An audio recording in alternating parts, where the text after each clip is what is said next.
Telangana medical services and infrastructure development corporation managing director Gaurav Uppal జిల్లా వైద్యారోగ్య శాఖ అధికారి డాక్టర్ సిహెచ్ ధనరాజ్ తో కలిసి శుక్రవారం కుకునూరుపల్లి ప్రాథమిక ఆరోగ్య కేంద్రాన్ని మరియు కేంద్ర ఔషధాల గిడ్డంగిని 1000 పడకల ఆసుపత్రి ప్రభుత్వ జనరల్ హాస్పిటల్ ను సిద్దిపేటలో ఆకస్మికంగా సందర్శించారు. ఈ సందర్భంగా ముందుగా కేంద్ర ఔషధ గిడ్డంగిని ఆయన సందర్శించారు. అక్కడ ఔషధ నిల్వలను పరిశీలించారు. అనంతరం ఫార్మసిస్టులతో మాట్లాడుతూ ప్రాథమిక ఆరోగ్య కేంద్రాలకు మందుల సరఫరా విషయాన్ని అడిగి తెలుసుకున్నారు. వారికి కొన్ని సూచనలు చేశారు. కుకునూరుపల్లి ప్రాథమిక ఆరోగ్య కేంద్రాన్ని సందర్శించి వైద్య సిబ్బందితో మాట్లాడి ఆరోగ్య కేంద్రంలో అందుతున్న వైద్య సేవలపై సమీక్ష చేశారు.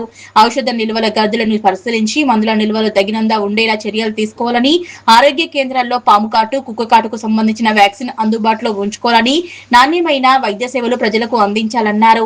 ఆరోగ్య కేంద్రానికి వచ్చిన రోగులను ప్రేమపూర్వకంగా ఆహ్వానించి వారికి వచ్చిన ఆరోగ్య సమస్యలను ఆరా తీయాలని, అవసరం ఉన్న వారికి అన్ని రకాల పరీక్షలు నిర్వహించాలని, రోగులకు సకాలంలో చికిత్స అందించడంతో పాటు రోగి కేంద్రిత సేవలను సమర్థవంతంగా అందించాలని, మందుల నిర్వహణను పారదర్శకంగా చేపట్టాలన్నారు. కాలం చెల్లిన మందులను ఉపయోగించకుండా తగు జాగ్రత్తలు తీసుకోవాలన్నారు. ప్రభుత్వ జనరల్ ఆసుపత్రి సిద్దిపేట సందర్శనలో ముందుగా అక్కడ సమస్యలను గురించి వైద్యులతో మాట్లాడి తెలుసుకున్నారు. అక్కడి నుంచి ఐసీయూ, గైనిక్ ఆపరేషన్ గదిలో కొంత డ్యామేజ్ ఉన్నట్లు వారి దృష్టికి వైద్యులు తీసుకురావడం జరిగింది.